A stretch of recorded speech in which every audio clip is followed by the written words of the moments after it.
I really didn't want to review this bloody story. I really didn't want to. Technically, I already did. You see, the other day, I tried to film this same bloody episode. But the thing about this bloody story is that it only took me 2 minutes to summarize it. And I'm like, you know what? I don't want to do an episode that's only going to be 2 minutes long. So I'm just not going to review the story at all. And then the creator's like, yes you are. So here I am. Bloody creator. Ed, and Eddy in Teletubby Land. Now, you know a story is going to be bad when there's a bloody grammatical error in the bloody title. The error, you may ask? A missing comma. There's supposed to be a comma after the first ed. And then, there's the summary of this story. Another scam goes wrong, and this time it sends the Eds and the kids into Teletubby Land. How will they get out of this mess? You're probably wondering, well, what's the grammatical error? Here it is. Bask in its stupidity, and bask at my very, very badly drawn face that's supposed to be me just angry. You see, I have the glasses, the big gigantic eyes. I was trying to draw it with a computer mouse, but even if I were to draw it by hand, I am afraid that I don't have the same autistic skills that Meg has. Yes, it was quite the surprise when I found out that Meg was doing the thumbnails for me. Originally, Kyle Robles from Manic Expression was going to do them for me. He did do one. He did the one for Lesbian Jesus and a Heavenly Wedding, and it came out very nicely. But unfortunately, things fell through and he couldn't do them anymore. And then one day, I noticed that, well, I forgot what episode it was, but I noticed that when I got a comment on one of my episodes, that the thumbnail was not an unflattering image of me, because this is usually what my thumbnails look like for my episodes. Yes, the same thing happened with Meg. But no, I noticed that it was a drawing. And I recognized the art style.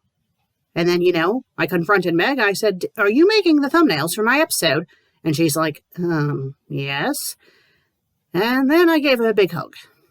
Very sweet that she's been doing it. So yes, very, very grateful that she's been doing the thumbnails for me. But as you can see, I don't have the same autistic skills that she has. But I think the angry face that I drew gets the point across. They forgot to have a period, and they forgot to capitalize the H in how. Now, you may be thinking that I'm rambling, but like I said before, when I tried to do this episode before, it was only 2 minutes long. That's how quick I was able to summarize this bloody story. Now, let's get into the statistics of this story. The author is Matt Fix. It's rated T. It's in English. It's humor adventure. If I could recategorize this story, I would say it's utter garbage. I guess that would be one category. Or maybe boring garbage. Or, it did drag out a lot, so, I don't know, lordy, I don't know. Either way, I would recategorize it into something that's not humor adventure, because there was nothing humorous nor adventurous about this. It has 6 chapters, and almost 13,000 words, and yet somehow I could summarize it in about 2 minutes. Has 32 reviews, 6 faves, 3 follows, and it was updated back in December of 2012. Thing is, it's incomplete. I don't think they're going to complete it, and I don't ever plan to return to this story if they do, because that's how bad it was. So, yes, for some reason here, the summary for the story and the disclaimer before the chapter actually starts, well, it just looks like this. Stick to one alignment. Please and thank you. I mean, why? Why is the center aligned? And then even before that, like the title up above, it's like it's not even centered. It's just like weirdly skewed off to the left. And then it's center aligned. And then the rest of it is, normal, except the paragraphs are literally just one sentence, one sentence, one sentence, one sentence, one sentence. It's better than a block of text. It is better than a block of text. But it is still bad. Right, I'm going to quickly summarize the story because, like I said before, I can try to drag out the summarization, but I don't think there's really much I can do.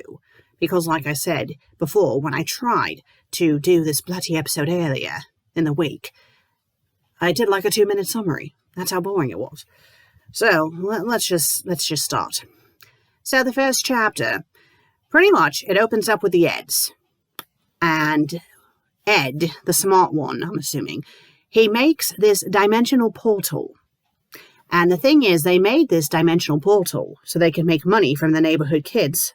Because I guess that's what they always do. They try to come up with schemes so they can make money, so they can buy those ridiculously huge jawbreakers that are like 3 times the size of their head. Cartoon logic. So, all the kids, they end up coming over to see this dimensional portal. And they're being told that, you can go to anywhere that you want to. So the kids are like, oh yes, we're game for this, we're game for this. So they all start popping in quarters and whatnot. And Ed, the stupid one, he decides to just press a bunch of random buttons. What could possibly go wrong? Oh, that's right. A huge portal door opens up. It sucks everybody inside. And then guess where they get teleported to? Teletubby Land. And here's the thing. They know it's Teletubby Land because apparently the Teletubbies exist in Ed, Edd and Eddy.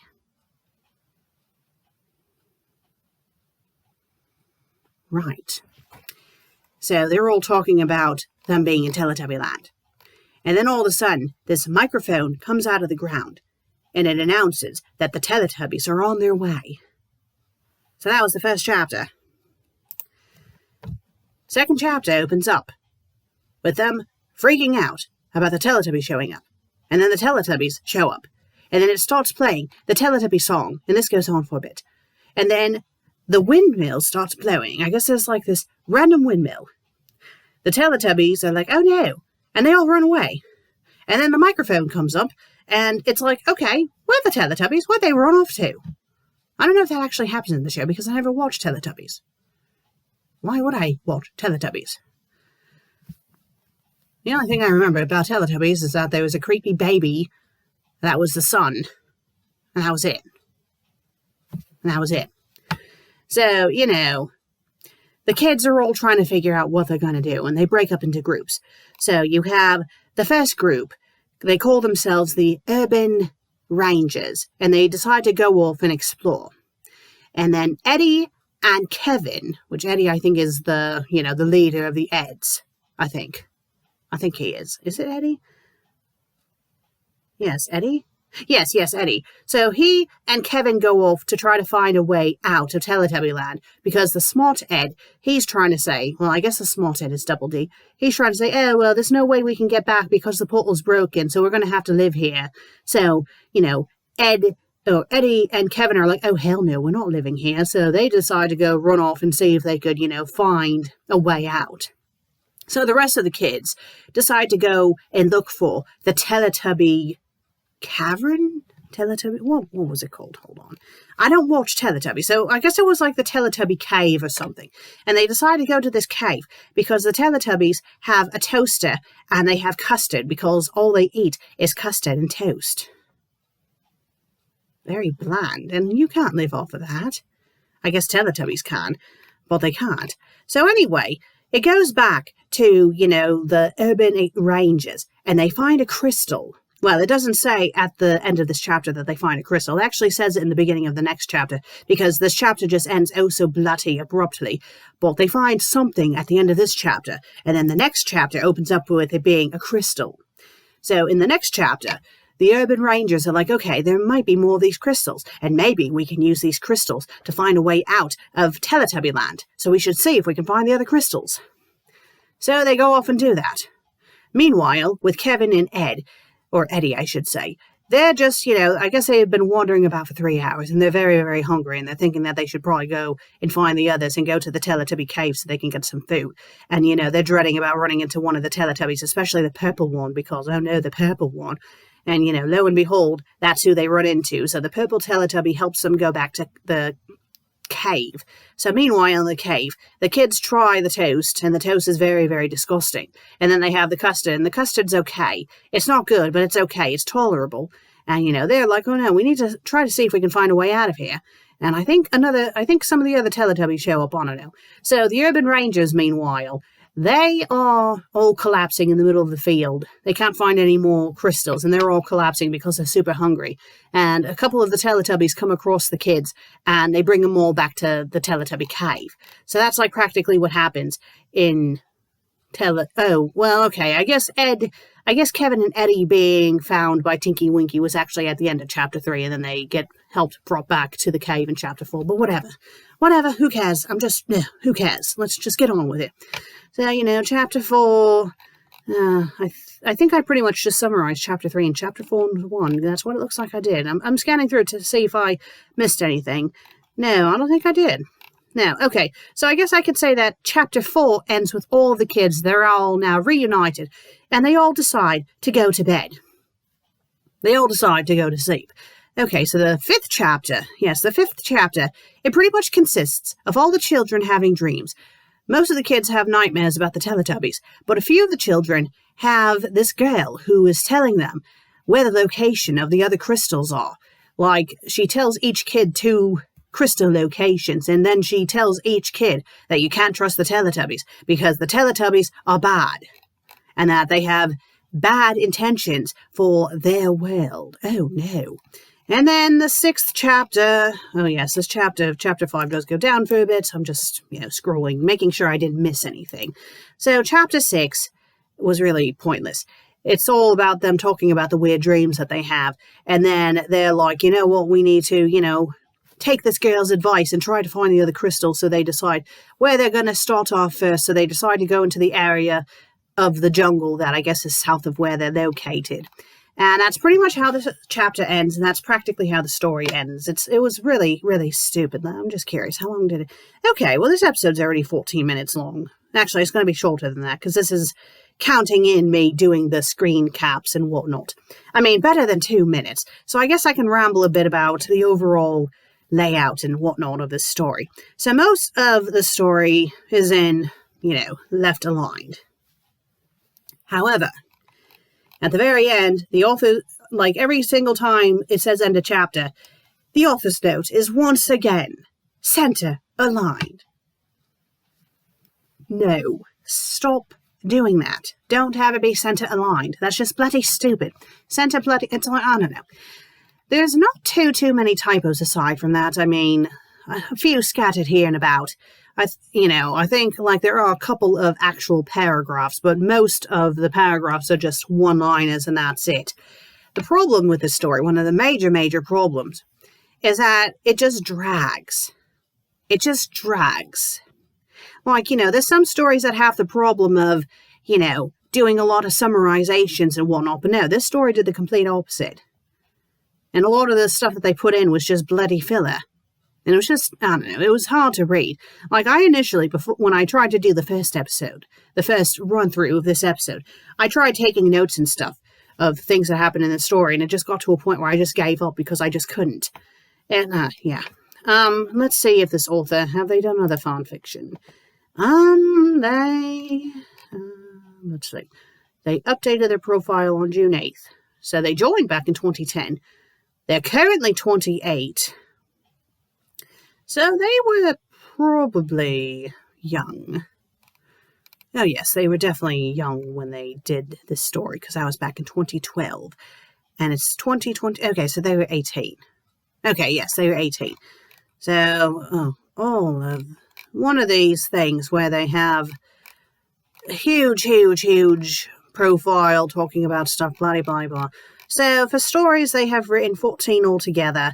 This is their fourth story. So their most recent story was written back in 2016. So I'm just going to quickly click on it and see if it's in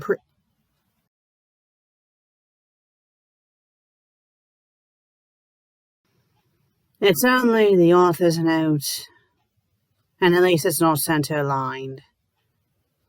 But it's still a bit of an eyesore. And the title is once again weirdly skewed to the left. But aside from that, scrolling through, well, They seem to still like to do short chapters, but it does seem like it's a little bit better, so it looks like their writing style did improve over the years. Again, this was, back in 2016, and I don't think they've done anything since. I mean, if you guys want to check out their other stories and let me know if they get any better or not, feel free to. But, I didn't quite care for this story. Well, at least this episode is actually going to be a decent length and not 2 bloody minutes. Are you happy, creator? Okay, I should probably not get so sassy or then she might, Right, well, thank you all for watching today's episode. If you liked it, please be sure to leave a like and leave a comment. And if you haven't subscribed yet, please do. I would greatly appreciate it. I will see you all in the next episode. Until then, cheerio.